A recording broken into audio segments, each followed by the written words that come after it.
किसी ना किसी रूप में ऐसी परिस्थितियां उपलब्ध कराता है कि हम उसको जान भी सकें और अपने जीवन को उस मोक्ष मार्ग की तरफ बढ़ा सकें। हम स्वाध्याय करते हैं ईश्वर के नामों का, ईश्वर के गुणों का, ईश्वर के कर्मों का। जिस जिस प्रकार से ऋषि मुनियों के माध्यम से हमको ज्ञान प्राप्त होता है, फिर भी अल्पज्ञ होते हुए कुछ ना कुछ छूट जाता है। किस प्रकार से उसको संबोधन करें, कैसे उसको हम किन शब्दों से उसका धन्यवाद करें, कुछ प्रयास यहाँ पर उन्हीं शब्दों को लेकर यहाँ पर आइए एक भजन।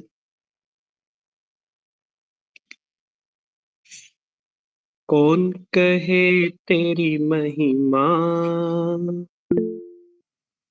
कौन कहे तेरी माया, कौन कहे तेरी महिमा, कौन कहे तेरी माया। किसी ने है परमेश्वर तेरा,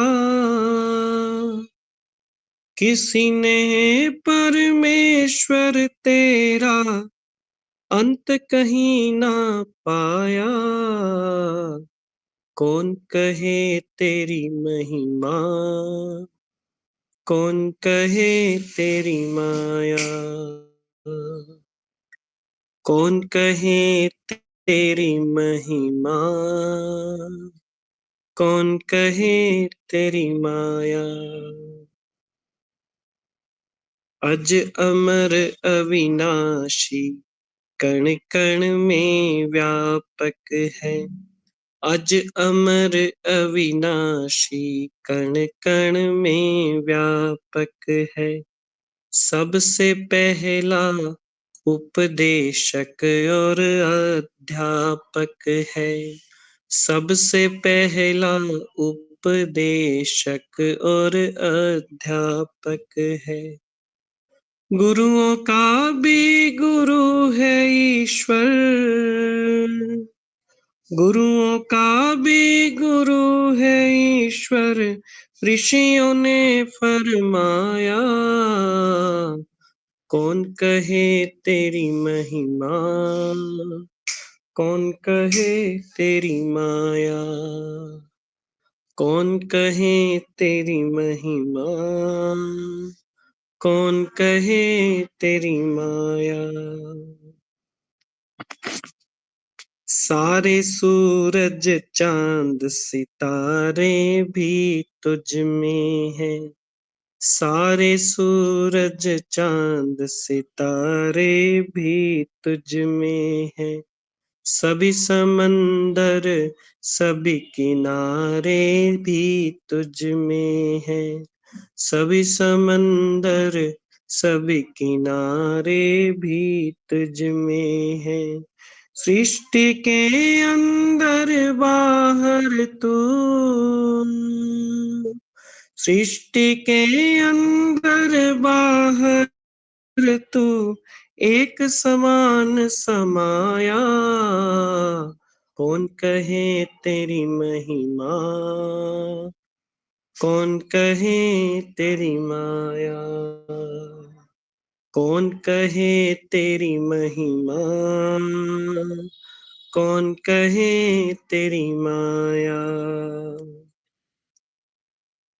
हर प्रलय के बाद जगत निर्माण करे तू, हर प्रलय के बाद जगत निर्माण करे तू।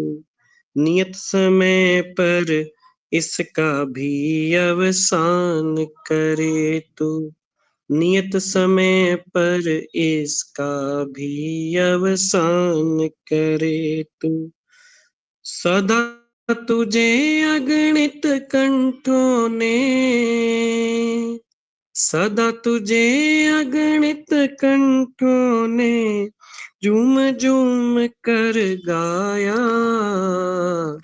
कौन कहे तेरी महिमा, कौन कहे तेरी माया, कौन कहे तेरी महिमा, कौन कहे तेरी माया। तुझको ढूंढा रात में और दिन में ढूंढा है, पूरब पश्चिम उत्तर दक्षिण में ढूंढा है, पूरब पश्चिम उत्तर दक्षिण में ढूंढा है। थके पथिक सब ढूंढ ढूंढ कर, थके पथिक सब ढूंढ ढूंढ कर कहीं नजर ना आया, कौन तेरी महिमा, कौन कहे तेरी माया, कौन कहे तेरी महिमा, कौन कहे तेरी माया, कौन कहे तेरी माया। धन्यवाद जी। बहुत बहुत धन्यवाद, आभार आपका। इतना सुंदर भजन और इतनी सुंदर आपका स्वर, और ईश्वर को हम जाने, हमारे मनुष्य जीवन का यही उद्देश्य है। यही हम प्रयास करते हैं हर बुधवार। आपके सुमधुर कंठ से भजन के बाद मैं सादर निवेदन करूंगा मुनि अर्पिता जी से आज की योग दर्शन के शुभारंभ।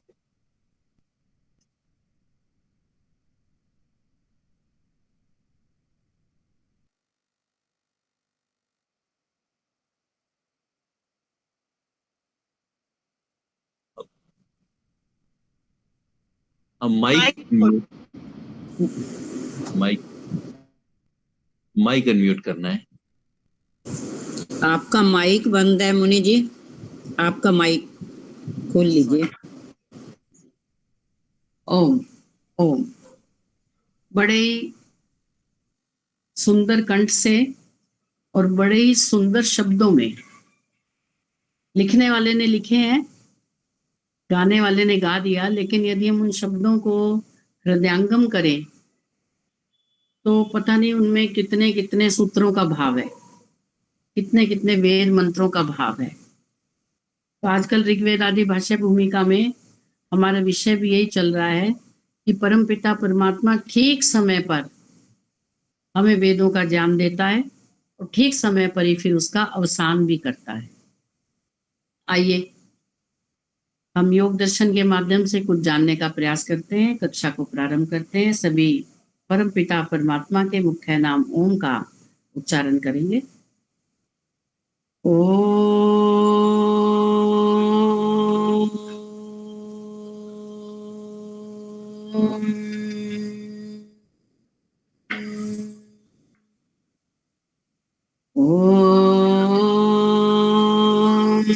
सहना भवतु सहनौ भुनक्तु सवीर्यं करवावहै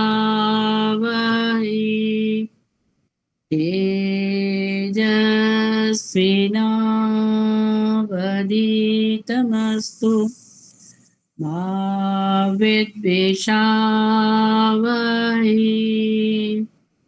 ओम शांति शांति शांति। सभी को सादर सप्रेम नमस्ते जी। योग दर्शन की कक्षा में आप सबका स्वागत है। हम गत कई मेरे ख्याल 3-4 सप्ताह से यमों के लाभ के विषय में, कि यदि कोई साधक जब यम का पालन करता है, अहिंसा सत्य अस्त्य ब्रह्मचर्य अपरिग्रह, तो हमने ब्रह्मचर्य तक पढ़ा है अभी। तो यमों के पालन करने से उसे लाभ क्या मिलता है, महर्षि पतंजलि ने बड़े अच्छे प्रकार से सूत्रों के माध्यम से बताया। हम कोई भी कार्य बिना उद्देश्य के नहीं करते, कोई उद्देश्य तो हो, और उद्देश्य हमारा होता है लाभ लेना। यदि हमें किसी कार्य को करने से लाभ ही नहीं है तो फिर हम उस कार्य को करते ही नहीं। तो महर्षि पतंजलि ने साथ साथ बताया कि यम और नियमों का पालन करने से हमें क्या लाभ होता है। तो यम के हमने 4 भागों को पढ़ लिया था, और अभी 5वां हम पढ़ेंगे अपरिग्रह। तो अपरिग्रह से हमें क्या प्राप्त होते हैं? पीछे हमने पढ़ा था ब्रह्मचर्य। तो ब्रह्मचर्य के पालन से क्या होता है? हमें बौद्धिक बल की प्राप्ति होती है। हम विद्या अस्तेय तक पढ़ा हुआ है केवल, है ब्रह्मचर्य नहीं पढ़ा? नहीं, अस्तेय तक पढ़ा है। नहीं रत्नों की प्राप्ति होती, रत्नों की प्राप्ति होती, यहाँ तक पढ़ा। हाँ, और ब्रह्मचर्य का पढ़ लिया था, फिर दोबारा पढ़ लेते हैं। पढ़ लिया था कि इससे ब्रह्मचर्य का मतलब वीर्य का लाभ और परमात्मा में विचरण करना। तो इनसे क्या लाभ होता है? क्योंकि मुझे ये याद है, ये युधिष्ठिर वाली बात बताई थी, भीष्म जी युधिष्ठिर से कहते हैं। तो इसको थोड़ा सा अंतिम में देख लेते हैं कि ब्रह्मचर्य के पालन से बौद्धिक बल के बढ़ने की, और बौद्धिक बल के बढ़ने से हम सूक्ष्म से सूक्ष्म विषयों को भी हमारी बुद्धि ग्रहण करती है। ब्रह्मचर्य का ये तात्पर्य है, और ये उससे लाभ प्राप्त होता है। और जब ब्रह्मचर्य सूक्ष्म से सूक्ष्म विषयों को भी ग्रहण करने योग्य हो जाती है, तो फिर साधक का अपने आप मन करता है कि मैं शास्त्रों को पढूं। पहले तो कुछ समझ नहीं आ रहा था, जब यमों का पालन किया, यमों के पालन से लाभ प्राप्त हुआ कि उसकी बुद्धि बड़ी सूक्ष्म हो गई। अब उससे लग रहा है कि मुझे, हाँ, मैं जो पढ़ रहा हूँ मुझे स्मरण भी हो रहा है, और वो मेरे भीतर ठहर भी रहा है, मेरे आचरण में भी परिवर्तन हो रहा है। तो फिर वो दुगने जोश से इन यमों और नियमों का पालन करता है। अब महर्षि बता रहे हैं कि इनके पालन करना व्यर्थ नहीं है। ऐसा ही नहीं है कि बस लिख दिया और कर लो पालन। इनसे क्या क्या लाभ की प्राप्ति होती है? तो यमों के विषय में, 4 यमों के विषय में हमने पढ़ा। पीछे तो उन्होंने बहुत अच्छी बात लिख दी थी कि जो सत्य का पालन करता है उससे तो रत्नों की प्राप्ति होती है, सत्य के पालन करने से। तो उस विषय को हम पढ़ चुके हैं। फिर ब्रह्मचर्य था, जिससे बुद्धि सूक्ष्म होती है, शरीर में ताकत आती है, बलवान बनता है। हम अपने जो आचार्य लोग, जिन ब्रह्मचारियों को जो गुरुकुल में पढ़ते हैं, उनको देखते हैं, वो सामान्य मनुष्यों से अलग हैं। उनका शारीरिक सौष्ठव, और क्यों, उनकी जो बुद्धि तो तीव्र है ही, वो तो बात की बात है, बुद्धि की सूक्ष्मता तो बात की बात। उनका शरीर भी कितना ब्रह्मचर्य, नाम ऐसे नहीं ब्रह्मचर्य, उनको ब्रह्मचारी कहते, वास्तव में उन्होंने ब्रह्मचर्य का पालन किया। जो भोजन के खाने से जो हमें रस, रक्त, मांस, मज्जा ये सब प्राप्त होता है, फिर उसमें अंतिम है वीर्य, और वीर्य से प्राप्ति क्या होती है? ओज की। तो उनके चेहरे देखो कैसे चमकते दमकते हैं, वो कि काजू बादाम से चेहरे नहीं दमक रहे, उनके ब्रह्मचर्य के पालन से चमकते हैं। और भीतर सूक्ष्मता से कि वो ईश्वर के साथ जुड़े हुए हैं, सात्विक भोजन है और सात्विक उनका जीवन है। तो आइए अब हम आगे पढ़ेंगे अपरिग्रह। तो ये पहले यम नियम पढ़ चुके हैं, लेकिन लाभ उनका ऋषि अब बता रहे हैं कि उनके पालन करने से हमें लाभ क्या। कुछ कुछ वहां भी बताया था, लेकिन यहाँ बड़ी अच्छी तरह से सूक्ष्मता से इसका वर्णन किया है कि जब एक साधक अपरिग्रह का पालन करता है। अपरिग्रह का मतलब क्या हुआ? कि जो भी, मतलब परिग्रह का हुआ कि विचारों को ना जोड़ना। हाँ, जो व्यर्थ के विचारों को भी, व्यर्थ के सामान को भी, मतलब व्यर्थ के विषय, वस्तु, विचार जो कुछ भी है वो हमें हानि देते हैं, उनका संग्रह ना करना। भाई उनका संग्रह तो वो व्यक्ति नहीं करेगा जिसको हानि दे रहे होंगे। जिसको बड़ा आनंद आ रहा है कि हम तो महलनुमा घर में रह रहे हैं और हर कोने में कोना चिल्ला चिल्ला कर कह रहे हैं कि मुझ में लाखों रुपया लगा हुआ है, मुझ में देखो विदेश की चीजें पड़ी है, ये कर्टन फ्रांस के हैं, ये क्रॉकरी जापान से आई है। उनको दुख दिखता ही नहीं। जब इन वस्तुओं में दुख दिखेगा तब वो संग्रह छोड़ेंगे ना। तो पहले तो अपरिग्रह का पालन कैसे करना है वो पीछे हमने सूत्रों में बता दिया। अब ये बता रहे हैं कि उसके पालन से लाभ क्या है।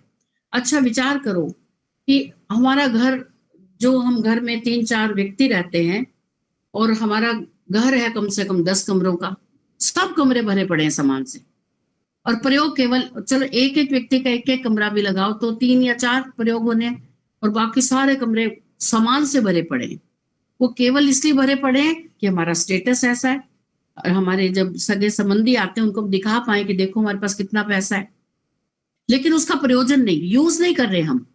अब वो फालतू एक्स्ट्रा जो सामान पड़ा हुआ है वो आपके लिए दुखदाई है, सुख नहीं दे रहा आपको। आपको लग रहा है कि उनसे मुझे मेरी ऐष्णाओं की प्राप्ति हो रही है, मुझे मान सम्मान मिल रहा है, लेकिन वो आपको वास्तव में कष्ट दे रहा है। जब तक आप उनके संग्रह में, उनके रक्षण में कष्ट नहीं देखोगे, तब तक वो कष्ट नहीं देगा। कष्ट कौन देखेगा? गृहस्थी मनुष्य को तो कष्ट देखना बड़ा कठिन है। उसको तो लगता है कि संग्रह संग्रह संग्रह संग्रह करते जाओ, पता नहीं कब क्या चीज काम आ जाए। लेकिन इस संग्रह को एक जो साधक है, योगी है, वो अपने दृष्टिकोण से देखता है। तो यहाँ पर ऐसा नहीं लिखा कि ये सारे जो शास्त्र हैं वो योगियों के लिए, साधक के लिए हैं। योगी और साधक हमें बनना है, गृहस्थी को भी योगी बनना है। तो वो बताया जा रहा है कि वो योगी साधक जिनको आप देख रहे हो, जो आपके अग्रणी है, वो योगी कैसे बने, वो साधक कैसे बने? वो भी इन्हीं मार्गों से होकर गुजरे। उनको भी ये सब कुछ पहले अच्छा लगता था, अब नहीं लगता, अब वो उसका कारण जान गए। तो भी ये बता रहे हैं कि जो अपरिग्रह का पालन करता है, अपरिग्रह से मतलब केवल फालतू का सामान का संग्रह करना नहीं है, हमारे हानिकारक विचारों का भी संग्रह। कभी आप अपने पर इस उदाहरण को घटाकर देखिए कि आपके जीवन में यदि कोई दुखद घटनाएं घटी हैं, यदि आपने उन दुखद घटनाओं को जब जब भी याद किया है, क्या उससे प्रसन्नता हुई? कभी प्रसन्नता मिली? कि हमारा 10 साल पहले भाई से झगड़ा हुआ जायदाद के कारण, 15 साल पहले बहन से झगड़ा हुआ, या 2 साल पहले पड़ोसी से हुआ, जब जब भी आपने इन चीजों को याद किया, क्या कभी आप प्रसन्न हुए, आनंद आया, और दुखी हो गए? और उन विचारों को हमने मस्तिष्क में ऐसे संभाल कर रखा हुआ है कि यदि ये हम यदि विस्मृत हो गई तो पता नहीं क्या हो जाएगा। लेकिन शास्त्र क्या कहता है? उसको निकाल दो, उसका संग्रह मत करो, वो आपके लिए लाभदायक नहीं है। आपको चाहे गृहस्थी हो, चाहे वानप्रस्थी हो, चाहे सन्यासी हो, चाहे ब्रह्मचारी, वो आपको कष्ट ही देंगी। जब जब आप स्मरण करोगे उससे आपको कष्ट ही होगा। तो इसलिए जो जो कुछ भी हानिकारक है उसको त्याग करना। कैसे और फिर उससे लाभ क्या, ये पढ़ते हैं। सूत्र नंबर 39, पृष्ठ संख्या 191, साधन पादक। अपरिग्रहस्थैर्ये जन्म कथनता संबोधः। अपरिग्रह स्थैर्य, जब योगी हानिकारक तथा अनावश्यक वस्तुओं को तथा हानिकारक एवं आवश्यक विचारों को दृढ़ता पूर्वक त्याग देता है, तब क्या होता है? देखो, मान लो हमारे स्पेस में हमारे मस्तिष्क में एक स्पेस है, वो हमें बता दिया कि जहां पर भी हम अपने विचारों को संग्रहित करके रखते हैं वो इतना स्पेस है, मान लो 2x2 का, मान लो। अब वो 2x2 के स्पेस में हम जो चाहे भर के रख सकते हैं। यदि हमने इन हानिकारक विचारों को रखा है, अब वो उस स्थान पर तो सारे विचार भरे पड़े हैं, अविद्या भरी पड़ी है, तो उस स्थान को जब तक हम खाली नहीं करेंगे, ज्ञान कैसे प्राप्त? ज्ञान ले तो रहे हैं, शास्त्र पढ़ रहे हैं, हम कक्षाएं भी करते हैं, हम आचार्य और ऋषि मुनियों से, ऋषि मुनि आचार्यों से और ऋषि मुनियों के साहित्य को भी पढ़ते हैं, लेकिन मस्तिष्क में नहीं जा रहा। कारण ये तो पूरा वैसे भरा पड़ा है किन चीजों से जो हमें आवश्यक नहीं है, अनावश्यक और हानिकारक विचारों से। तो ये स्थान भरा पड़ा है, पहले इसको खाली करेंगे। जब हम आचार्यों के पास, अपने गुरुजनों के पास पढ़ने जाते हैं तो क्या कहते हैं? अच्छा, ऋषि दयानंद को उनके गुरु ने क्या कहा? ये सब कुछ जो पुस्तकें सब छोड़कर आ जाओ, अपने मस्तिष्क को खाली करके आओ, क्योंकि उस मस्तिष्क में तो पहले ये सभी जो दूसरे ग्रंथ थे वो सब ग्रंथ भरे पड़े थे, तो फिर वो अपने गुरु की बात कैसे सुन पाते? पहले इसको खाली करके आओ, फिर मैं तुम्हें पढ़ाऊंगा। फिर इसको खाली किया, फिर ऋषि ने गुरु विरजानंद से व्याकरण पढ़ी, और जब पढ़ी तो फिर वो आगे आगे बढ़ते चले गए।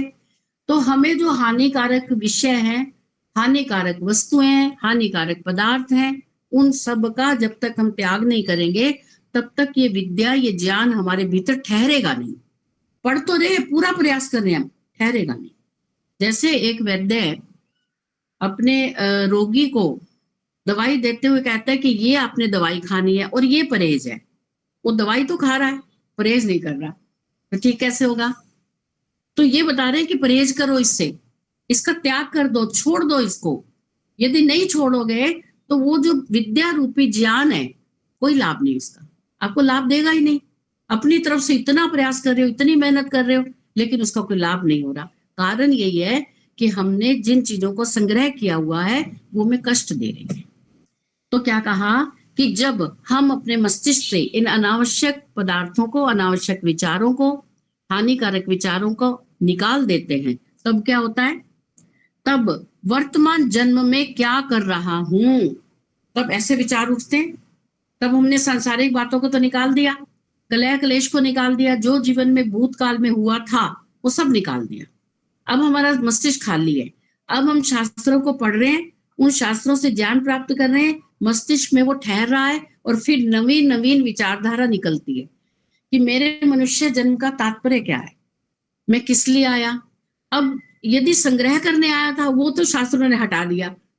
यदि ये हमारे मन में था कि हम संग्रह करें, खूब धन जोड़े, खूब पदार्थों को जोड़े, वो तो शास्त्रों को जब हमने पढ़ा, जब हमने देखा ये हमारे लिए हानिकारक है, वो हमने हटा दिया। अब क्या करें? अब फिर आपके भीतर एक विचारधारा उत्पन्न होगी कि मेरे मनुष्य योनि में आने का कारण क्या है।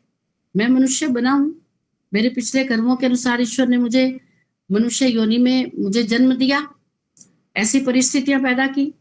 अब मेरे मनुष्य होने का इस वर्तमान जन्म का कारण क्या है, मैं क्या करूं, मेरा क्या उद्देश्य है, शरीर क्या है, इंद्रियां क्या है, मैं क्या हूं, आदि विषयक जिज्ञासा तथा ज्ञान हो जाता है।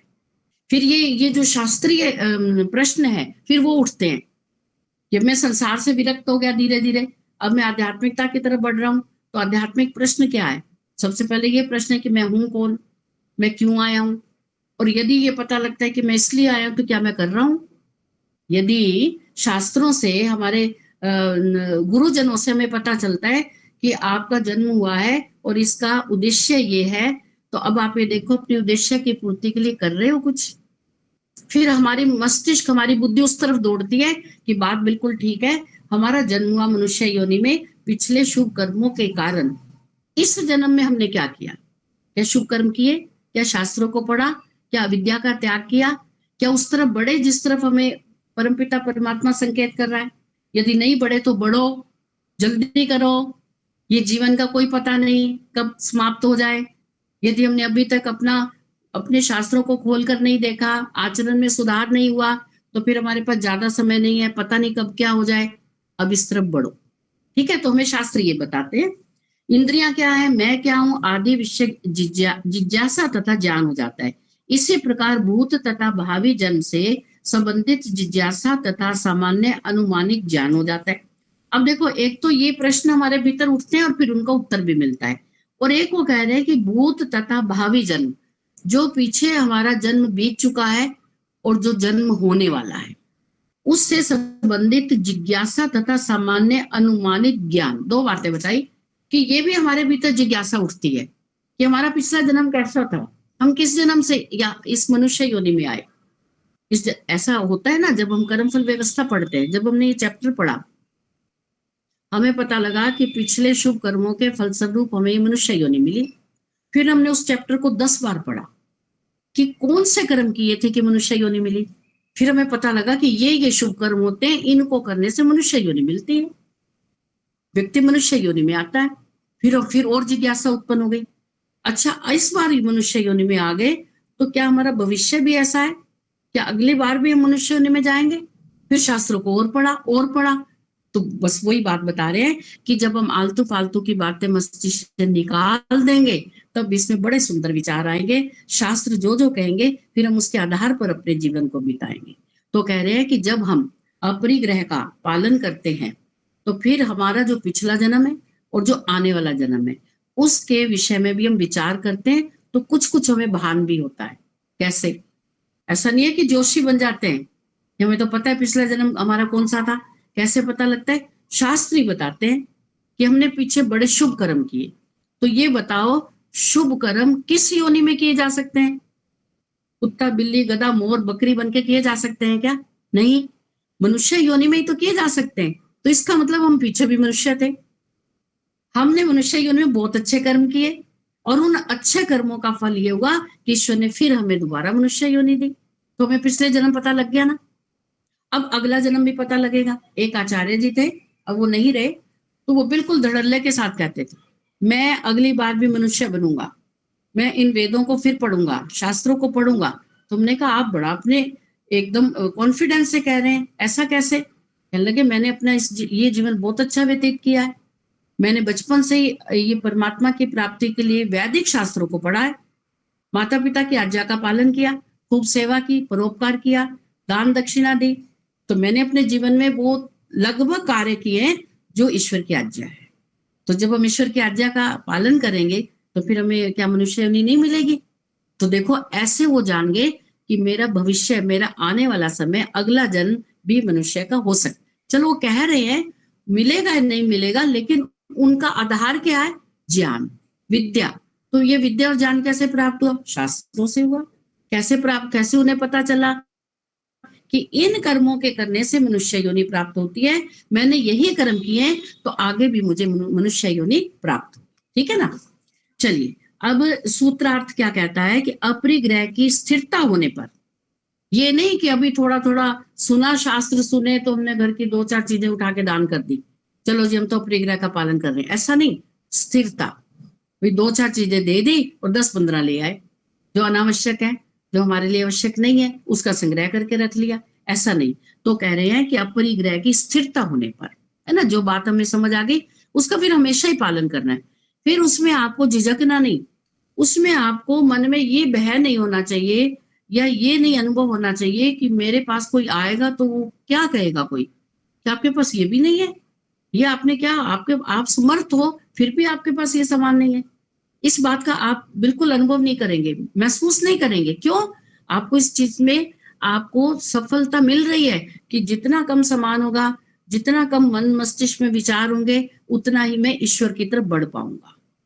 तो इससे आप यदि भयभीत हो जाएंगे कोई क्या कहेगा, तो फिर आप फिर दोबारा लौट आएंगे परिग्रह में, फिर आप संग्रह करना शुरू कर देंगे। तो ऐसी स्थिति ना बने, यानी कि स्थिरता रहे ऐसी स्थिति में। होने पर भूत भविष्य तथा वर्तमान जन्म से संबंधित जिज्ञासा और अनुमानिक अनुमानिक ज्ञान हो जाता है। ठीक है, जो अपरिग्रह का पालन करता है उसको भूत भविष्य में तो हमने बात कर ही ली है, वर्तमान में भी, वर्तमान जीवन हमारा कैसा चल रहा है, इससे और अच्छा कैसे चल सकता है, हम किस स्थिति पर, किस पायदान पर खड़े थे, अब हम किस पायदान पर आ गए, फिर वहां पर जाकर इस बात को अनुभव करना है, विचार करना है, प्रतिपक्ष भावना सोचकर कि बड़ी कठिनता से इस समाज से विरक्त होकर शास्त्रों को पढ़ के परमात्मा की कृपा से पूर्व जन्म के कुछ शुभ संस्कारों से मैं कुछ ऊपर उठ पाया हूं। अब मुझे यहाँ पर इससे ऊपर उठना है, नीचे नहीं गिरना। तो इसका साथ के साथ ये प्रतिपक्ष भावना का विचार करते चले जाना है, जिससे कि हमारी गति ऊपर की ओर बढ़े, नीचे ना आवे। चलिए अब इसको आगे देखिए। अपरिग्रह का जो पालन करते हैं उससे फल की क्या प्राप्ति है, क्या प्राप्त होता है? जब व्यक्ति सांसारिक विषय भोगों में उपार्जन दोष, रक्षण दोष, क्षय दोष, संग दोष और हिंसा दोष देखता है तो उसकी विषय भोग में रुचि नहीं रहती। जब जो सांसारिक पदार्थ हैं, सांसारिक विषय है, जब वो थोड़ा थोड़ा विचार करता है कि मेरे साथ 5 वर्ष पूर्व ये घटना घटी थी, तब मैं बड़ा दुखी हुआ, मेरे साथ उन्होंने नाजायज करा, गलत करा, मैं सत्यवादी था लेकिन मुझे सबके सामने झुकना पड़ा। अब आप फिर उसको याद कर रहे हो, फिर याद कर रहे हो, फिर याद कर रहे हो, वो परिस्थितियां दोबारा तो आएंगी नहीं कि आप अपने सत्यवादिता को फिर से आप स्पष्ट कर सको कि मैं सत्यवादी हूँ और मुझे आप दुख मत दो, वो स्थितियां तो आएंगी नहीं। लेकिन उस स्थिति को जितनी बार आप याद करोगे उतनी बार दुखी हो। जब आपने 2 बार, 4 बार, 5 बार याद करके देख लिया तो उसका कोई भी परिणाम नहीं निकला, यही परिणाम निकला कि आप दुखी हो रहे हो। अब आप शास्त्रों के अनुसार उसको अपने मस्तिष्क से निकाल दो, उसका रक्षण करने की कोई आवश्यकता नहीं, जो हो गया उसको छोड़ दो। और ध्यान किसका देखना है? दुखम अनागतम, जो दुख आने वाला है, जो दुख आकर चला गया उसके लिए हम कुछ कर ही नहीं, कोई भी नहीं कर सकता, बड़े से बड़ा विद्वान भी उसके लिए कुछ नहीं कर सकता। जो आकर चला गया, आया था हमारे जीवन में, अब खत्म हो गई बात, बस रात गई सो बात गई। ऐसा विचार करोगे तब ईश्वर की तरफ बढ़ पाओगे। पिछली बातों को गांठ बांध कर अपने साथ साथ लिए घूमोगे तो ये अच्छे विचारों के लिए स्पेस ही नहीं है, कहाँ आएगा अच्छा विचार। तो जब हम ये देखते हैं कि हानिकारक विचार और ये जो पदार्थों का संग्रह है ये हमें कोई सुख नहीं दे रहा, इसके रक्षण में भी दुख है। देखो कितने प्रकार के दुख है। पहले उपार्जन करना, इनके लिए धन कमाना, धन कमाकर इन चीजों को खरीदना, फिर उसके बाद इसकी रक्षा करना भी चीज खराब ना हो जाए, है ना। फ्रिज लिया तो इसकी सफाई भी चाहिए, और कोई सामान हम लाते हैं तो उसकी सफाई भी चाहिए, खराब ना हो जाए वो। क्षय दोष, लेकिन जितना भी आप बढ़िया से बढ़िया सामान खरीद लें, जैसे हमारा शरीर है वैसे वो जड़ वस्तु भी धीरे धीरे क्षय को प्राप्त होगी, उसमें परिवर्तन तो होगा ही होगा। अब उसको हम बचा नहीं सकते, है ना। कोई चीज हमने इलेक्ट्रॉनिक खरीदी या ये मोबाइल है, ये मुश्किल से 1.5-2 साल ठीक चलते हैं, 2 साल बाद फिर ये अपना रंग दिखाना शुरू हो जाता है, फिर दुख होता है कि हमने तो 18,000 का लिया, ये लैपटॉप अब आज काम ही नहीं दे रहा, अब ये तो खराब हो गया, इसको तो दोबारा खरीदना पड़ेगा। चलो ये तो हमारे लिए अति आवश्यक है, लेकिन ऐसे पदार्थ जो आवश्यक नहीं है, जो केवल हमने खरीदे हैं, उसकी रक्षा कर रहे हैं, वो क्षय को प्राप्त होते हैं तो हम दुखी हो रहे हैं देख देख कर, तो वो हमारे रास्ते में, हमारे मार्ग में अड़चन है, वो हमें आगे नहीं बढ़ने देते। फिर संग दोष, हिंसा दोष, मतलब उन चीजों को प्राप्त करने में, रख रखाव में, हमने उन चीजों को खरीदने के लिए कितने पापड़ बेले हैं, कितने हमने गलत काम किए हैं, उन सब को जब व्यक्ति देखता है तो समझो साधक बन जाता है, वो साधक बन जाता है। जब इन वस्तुओं में आप ये दोष देखोगे तो आपके विषय भोगों में रुचि नहीं रहेगी। ये नहीं है कि आप अब विषय को भोग नहीं सकते। देखो इस अवस्था में 50, 60, 70 साल की आयु में यदि अरुचि होती है तो कोई खास बात नहीं है। अब कोई वृद्ध व्यक्ति ये कहे कि मैंने तो बहुत कुछ खाना छोड़ दिया, मैं उससे खाया ही नहीं जाता। अब वो कहे कि मैंने तो चने छोड़ दिए, ये छोड़ दिया, उससे खाया ही नहीं जा रहा। छोड़ने वाला, त्याग करने वाला तो वो तब है सिद्धांत जब आपके समक्ष सब कुछ पड़ा हुआ है और आप उसका प्रयोग कर भी सकते हो, लेकिन आपने संयम से कहा कि मैं इन वस्तुओं का प्रयोग नहीं करूंगा, उसको कहते हैं त्याग करना, है ना। जब यदि एक व्यक्ति को मान लो मधुमेह रोग हो जाए और वो डेथ बेड पे पड़ा है, बार बार उसे डॉक्टर ने कहा कि आप ये पीना छोड़ दो, सिगरेट छोड़ दो, शराब पीना छोड़ दो, नहीं तो मर जाओगे, उसने परवाह नहीं की। आज वो डेथ बेड पर पड़ा और कह रहे मैंने छोड़ दिया, और सबको कह रहे देखो मैंने शराब छोड़, अब क्या छोड़ दी, अब तो छूट गई, अब तो सामने मृत्यु दिखाई दे रही है। छोड़नी तो तब थी जब हमारा हम संस्कारवश इस प्रकार के गलत कार्य करते हैं और हमें तभी पता चल जाए कि इसका परिणाम बहुत बुरा होगा, तब संयम करके हम सोचते हैं नहीं इसको छोड़ दो, ये दोष है इसको छोड़ दो, ये खाने पीने का दोष है, ये पहनने का दोष है, ये संग्रह करने का दोष है, इसको छोड़ दो। अब वृद्धावस्था में हम कहे जी हमने तो अपरिग्रह का पालन कर रहे हैं। अब आपको आवश्यकता कितनी है, आपके जीवन की कितनी आवश्यकता है, 3, 4, 5, 4 कपड़े होंगे, मोबाइल चाहिए आपको, 5, 7, 10 पुस्तकें चाहिए, आपको एक बिस्तर चाहिए सोने के लिए, भोजन मिल जाता है उसकी कोई चॉइस नहीं, जो मिल गया खा लिया, खिचड़ी मिल गई, जो भी मिल गया। अब आप कहें कि मैंने तो संसार के बहुत सारे भोगों को छोड़ दिया, वो भोग छोड़े नहीं, छूट गए। तो यहाँ वो उनकी बात नहीं हो रही, सब कुछ आपके पास उपलब्ध होते हुए भी आप उनमें दोष देखते हुए छोड़ें और फिर उसको छोड़कर आप ईश्वर प्राप्ति की तरफ बढ़े, तो उसको कहते हैं अपरिग्रह। ऐसा नहीं है कि हम, ईश्वर हमें सब देख जान सुन रहा है, हम किस नियत से कह रहे हैं कि हमने त्याग कर दिया, वो त्याग नहीं है। जब मजबूरी में हम किसी वस्तु को छोड़ते हो त्याग नहीं है। तो क्या कह रहे हैं कि इनमें विषय भोगों में रुचि नहीं रहती। जब हम इनको बड़े अच्छी तरह सूक्ष्मता से देखते हैं कि इन वस्तुओं के संग्रह में भी दुख हुआ, अब हम इसको संभाल कर रखे, इसमें भी दुख है, फिर ये धीरे धीरे खराब हो रहा है, इसमें भी दुख है, क्या आवश्यकता है इसकी, बढ़िया जीवन चल रहा है, ऐसे चलाना चाहिए हमें। तो फिर हमारा ध्यान किस तरफ जाता है, विषय भोगों से विरक्त होकर परमात्मा की तरफ बढ़ता है। ऐसी स्थिति में वह अपने जीवन के विषय में विचारना प्रारंभ करता है कि मैं भूतकाल में कौन था और कैसे था, यह जीवन क्या है और कैसा है, आगे भविष्य में हम सभी कैसे होंगे। भूत, भविष्य और वर्तमान जीवन विषय जिज्ञासा उत्पन्न होती है, इसका परिणाम यह होता है कि आत्मा क्या है।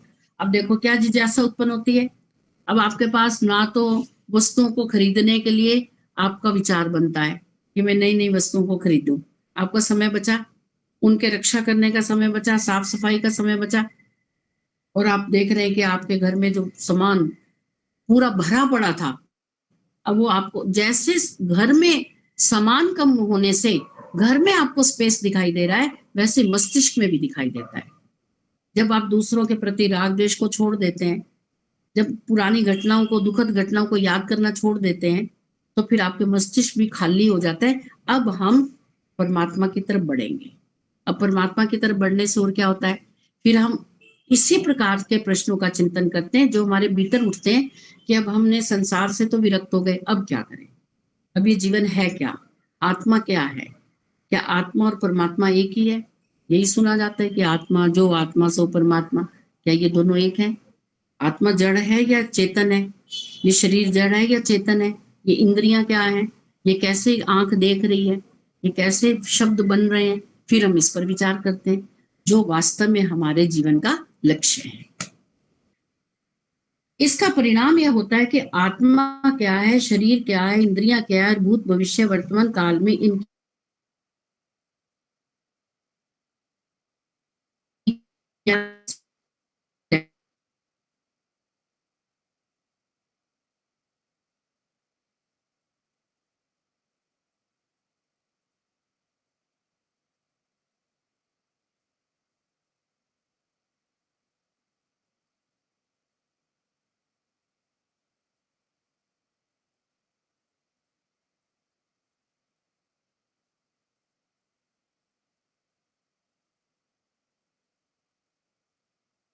लक्ष्य क्या है, तो उस लक्ष्य की तरफ हमें बढ़ना चाहिए या नहीं?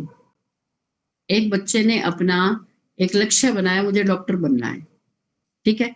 डॉक्टर बनने के लिए उसे वैसे विषय चाहिए जिससे वो डॉक्टर बनना तो उसे डॉक्टर है, और वो तैयारी किस चीज की कर रहा है? एथलीट की। वो जाकर अपने पूरे शरीर को बना रहा है और वो दौड़ लगानी सीख रहा है, कभी वो वॉलीबॉल कर रहा है, कभी वो वर्जिश कर रहा है। तो आप क्या कहोगे उसे? मूर्ख हो क्या? तुमने लक्ष्य का चुनाव किया कि मुझे डॉक्टर बनना है, और तुम उसकी तैयारी करने के बजाय कर क्या रहे हो? ऐसे ही हम मूर्ख हैं।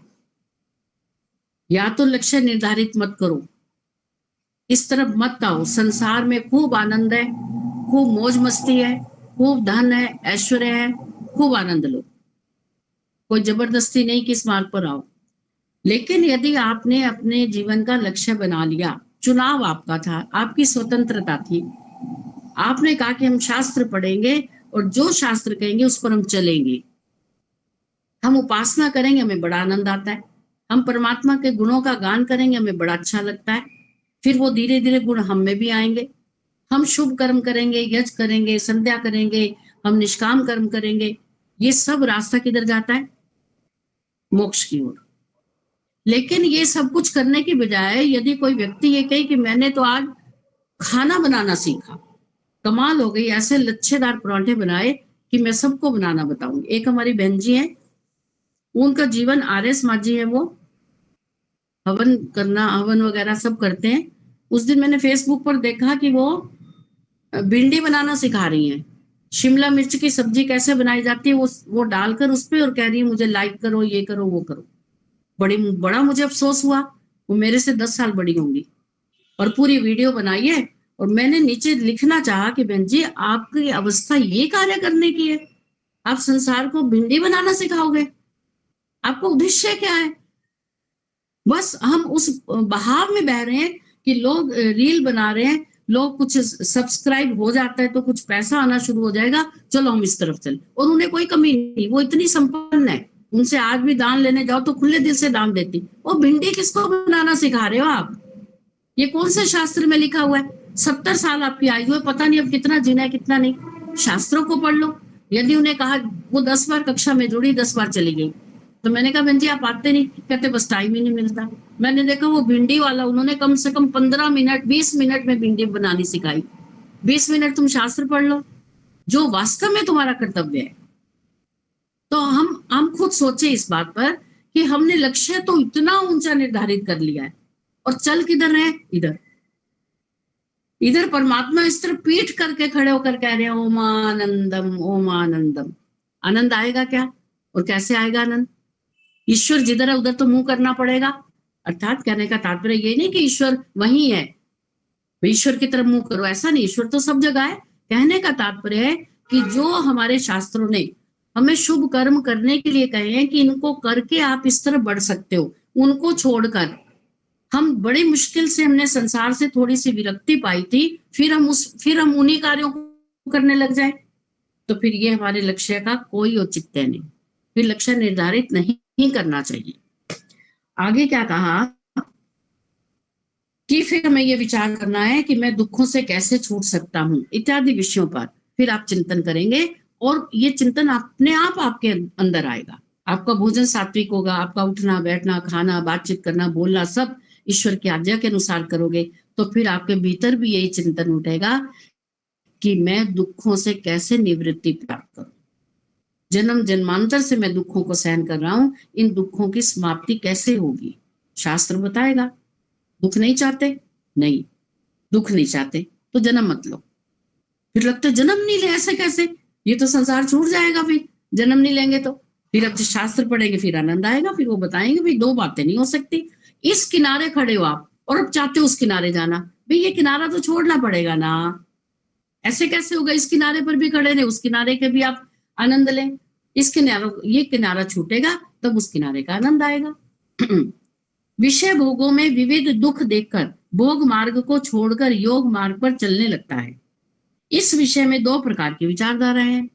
कुछ लोग ये मानते हैं कि योगाभ्यासी व्यक्ति यह जान जाता है कि मेरा पूर्व जन्म में मनुष्य पशु आदि योनियों में से कौन सा शरीर था। भाई ये तो आप भी जानते हो, ये तो आप भी जानते हो कि पिछले जन्म में आप क्या थे, या तो आप मनुष्य थे या फिर आप मोक्ष से आए हैं तो आपको शूद्र का जन्म मिला, अब आप शूद्र भी हैं। शूद्र का मतलब है आप जीरो से चल रहे हैं, है ना, वो तो आप भी जान गए ना, थोड़ा थोड़ा शास्त्रों को पढ़ा तो आपको समझ आ गई। ऐसे ही वो कह रहे हैं कि मेरा पूर्व जन्म में किस योनियों में से कौन सा शरीर था, मेरे माता पिता कौन थे, हाँ ये जानना थोड़ा कठिन है। हाँ ये जान सकते हो कि यदि मैं मनुष्य योनि में था तो मेरे माता पिता भी मनुष्य थे, और मनुष्य से इतर योनि में था, मछली था, बाघ था, बगैर था, शेर था, तो माता पिता भी वैसे ही होंगे। परिवार में कौन कौन थे ये नहीं पता, ये पता नहीं कैसे जानते कि परिवार में कौन थे और कितने थे, परिवार किस नगर में था, इन सब बातों को यथावत जान लेता है। इसमें थोड़ी कंट्रोवर्सी है। दूसरी विचारधारा यह है कि योगाभ्यासी पूर्व जन्म की उक्त बातों को उक्त प्रकार से नहीं जान सकता। ये देखो दो बातें हो गई कि जैसे ये लिख रहे हैं कि परिवार में कौन था, कितने थे, परिवार कहाँ था, किस नगर में था, फिर दूसरी तरफ लिख रहे हैं कि इसको इस प्रकार से नहीं जाना जा सकता। तो ये हमारे ये विद्वानों में भी दो मत हैं, कोई कहते हैं कुछ कुछ जान जाते हैं, कुछ एक तो विद्वान ही है हमारे आचार्य जी, वो कहते हैं मुझे पिछला जन्म सारा पता है, मैं सब कुछ, मेरे माता पिता भाई बहन सब हैं, वो उनके घर भी जाते हैं, अखबारों में भी उनका नाम आता है। और हमारे गुरुजन कहते हैं कि ऐसा नहीं हो सकता। हम आज से, इसलिए मैंने आपसे उस दिन पूछा कल उपासना में क्या करवाया, आप ठीक से जवाब ही नहीं दे पाए। कल जो बात हुई है वो ही नहीं हमें याद रहती, तो हमने पिछले जन्म की बात याद होगी क्या। एकदम आपसे कोई कहे कि आज डेट कितनी है, 6, तो पिछली 6 तारीख को आपने क्या खाया था, पता नहीं, पिछला क्या 2 दिन का भी नहीं पता, सुबह का भी पूछोगे तो एक बार सोचेंगे कि अच्छा सुबह क्या खाया। तो पिछले जन्म की बातें याद रखना हम ये कहेंगे कि संभव नहीं है। लेकिन कुछ कुछ ऐसे प्रतिवाद हैं, कुछ कुछ ऐसे लोग बोलते हैं इसके विरुद्ध कि नहीं, कुछ लोग ऐसा है जो पिछले अखबारों में भी आता है, उनको हमने सिद्ध कर लिया कि हाँ ये ठीक कह रहे हैं। अब उसके बारे में थोड़ा सा कंट्रोवर्सी है, वो जब आगे बताएंगे तो उस विषय पर विचार करेंगे। आगे देखिए, ये आगे बता दिया है पुनर्जन्मों की स्मृति होती है व नहीं, यह अभी और परीक्षा की अपेक्षा है। लिख दिया उन्होंने कि पुनर्जन्म की बातें याद रहती है या नहीं रहती, ये परीक्षा कोटि में है। अभी इसके लिए फाइनल कोई विचार नहीं है कि बिल्कुल भूल जाते हैं या कुछ स्मृति रहती है। अच्छा आगे देखिए, महर्षि दयानंद सरस्वती जी ने इस विषय में अपने विचार सत्यार्थ प्रकाश के नवम समोल्लास एवं ऋग्वेद आदि भाष्य भूमिका के पुनर्जन्म विषय में लिखे। तो ऋषि ने सत्यार्थ प्रकाश में भी लिखा है, यही बात लिखी कि हमें कुछ इस जन्म की बातें पूरी याद नहीं रहती तो पिछली कैसे याद रहेंगी। तो इस विषय पर उन्होंने कुछ लिखा, ऋग्वेद आदि पढ़ रहे हैं, जब पुनर्जन्म विषय आएगा तो उसमें इसमें थोड़ी सी व्याख्या डिटेल में बताएंगे, उसमें पढ़ेंगे। चलिए यहाँ पर हमारा ये समाप्त होता है कि हमें अपरिग्रह का पालन कैसे करना है, परिग्रह का पालन कैसे करना है, अपरिग्रह का, कि हमने विचारों को संग्रहित नहीं करना, विषय वस्तुओं को इकट्ठा नहीं करना है। यदि लक्ष्य ईश्वर प्राप्ति है और ईश्वर प्राप्ति नहीं है तो फिर खाओ पियो मौज करो, फिर आपको कोई बाउंड नहीं है। फिर तो आप बढ़िया से बढ़िया घर बनाओ, लाखों रुपया लगाओ, लाखों का सामान भरो उसमें, खूब आना जाना, खूब रिश्तेदार मित्र मंडली बनाओ, खाओ पियो मौज करो। लेकिन ये शास्त्र किसके लिए है? जिसके भीतर जिज्ञासा है कि मुझे ईश्वर को जानना है, मैंने उस तरफ बढ़ना है, मैंने इस संसार में सारे सुखों को देख लिया, सब धन को भी प्रयोग करके देख लिया, सब सामान खरीद के देख लिया, सब मित्र बंधु रिश्तेदारों को देख लिया, मुझे स्थायी सुख नहीं मिला। तो सुना है कि स्थायी सुख ईश्वर के पास है, तो जिसे स्थायी सुख की इच्छा है वो इस मार्ग पर बढ़ा है। तो स्थायी सुख के लिए फिर आपको इसका पालन करना पड़ेगा। ठीक है जी। कुछ हाँ, ममता जी क्या पूछ रहे हैं आप बोलिए। ममता जी हाथ उठाया, बोलिए। भी गलती से उठ गया था। अच्छा चलिए ठीक है, अगला समय नहीं है, 2-3 मिनट है, फिर भी प्रारंभ कर लेते हैं भूमिका के रूप में कि आगे अब नियम शुरू होंगे। अब हमारा जो यम थे, 5 यम समाप्त हो गए। यमों के विषय में महर्षि पतंजलि ने और व्याख्या के रूप में स्वामी सतपति महाराज जी ने बड़े सुंदर शब्दों में बता दिया कि जो यमों का पालन करता है उससे क्या क्या सिद्धियां, ये सिद्धियां ही समझ लो, उससे सिद्धि प्राप्त होती है। ब्रह्मचर्य का पालन करेंगे तो बुद्धि सूक्ष्म हो जाएगी, तो सिद्धि हो गई ना कि हम सूक्ष्म बुद्धि से शास्त्रों को पढ़े, आगे चल रहे हम, है ना। ऐसे अपरिग्रह का पालन करेंगे तो क्या होगा, हमारे ये जो हमारा जो संसार है, ये जो प्रकृति है वो धीरे धीरे छूटती जाएगी और हम परमात्मा की तरफ बढ़ते जाएंगे। हमें इस प्रकृति में दुख दिखाई देगा, इधर सुख दिखाई देगा, तो हमारा रास्ता तय हो जाएगा, ये हमें उससे प्राप्ति होगी। फिर हमें पिछला जन्म, अगला जन्म, इस विषय पर भी विचार करेंगे। बड़ी बड़ी बातें, कर्म फल व्यवस्था, हमारा पिछला जन्म क्या था, आगे जन्म क्या मिलेगा, इस जन्म में हमें सुख की प्राप्ति कैसे हो, दुखों से कैसे छूटे, इन सब चीजों का चिंतन हम तभी करेंगे जब हमारे मस्तिष्क से पिछली बातें निकल जाएंगी, है ना। तभी अब फिर बिल्कुल खाली हो गया दिमाग, अब इसको भरो किससे, अच्छी अच्छी बातों से, शास्त्रीय बातों से। अब आगे है शोच। नियमेषु वक्ष्यामः। अब नियमों में सिद्धियां कहेंगे कि नियमों का पालन करने से क्या सिद्धि प्राप्त होती है। यदि हम यमों के पालन करने से हमने कुछ सिद्धियां प्राप्त की तो अब हम नियमों का भी पालन करेंगे। तो नियमों में सबसे पहला नियम है शौच। शौच से क्या तात्पर्य, बाह्य शुद्धि और आभ्यंतर शुद्धि। ये भी आप समझ लो कि आभ्यंतर शुद्धि अपरिग्रह जैसी ही है ना। तो बाह्य शुद्धि हम कैसे करते हैं, साबुन से, पहले मिट्टी से करते थे, जल से करते हैं, और अच्छे वस्त्र पहन लेते हैं कि हम बाहर से बड़े टिप टॉप नजर आए, बहुत सुंदर दिखाई दें, हमारा शरीर अब शुद्ध हो गया। डाई लगा लेते हैं सिर पे भी, बढ़िया, लोग कहीं भी कमाल कर दिया, इस उम्र में भी बाल काले आपके, है ना। तो ये सब कुछ हम क्या करते हैं, ये शुद्ध, हम इसको शुद्ध समझते हैं। वैसे शरीर की शुद्धि बताई गई है।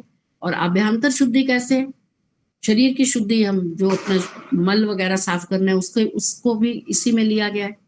और आभ्यंतर शुद्धि क्या है, हमारे भीतर जो अविद्या है, हमारे भीतर जो 5 प्रकार की अविद्याएं, अविद्या, अस्मिता, राग, द्वेष, अभिनिवेश, इसके अतिरिक्त और भी वैसे सारी अविद्याएं इसमें आ जाती है। फिर भी कोई बची कुची है तो उस अविद्या को भी दूर करना, उस अविद्या को भी दूर करना। तो उसके लिए क्या सूत्र बोला है, शोचात स्वांग जुगुप्सा परैर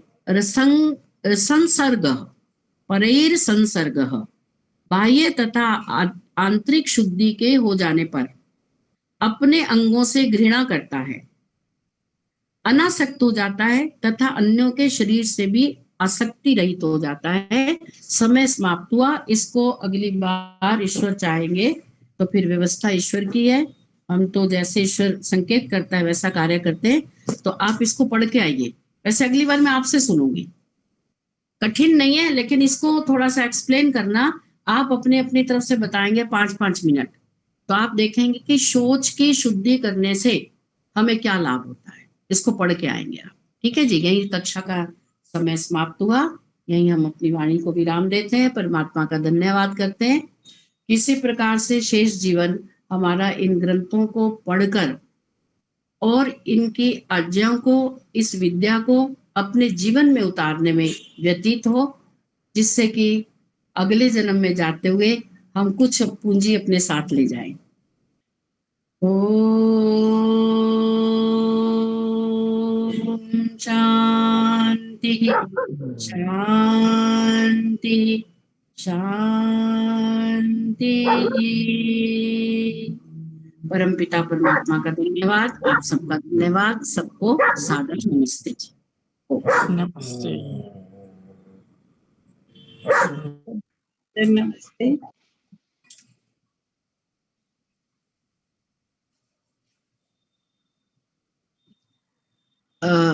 शायद डॉक्टर साहब नहीं है तो यही कक्षा समाप्त करते हैं, फिर वो बंद कर देंगे अपने आप। ठीक है, नमस्ते।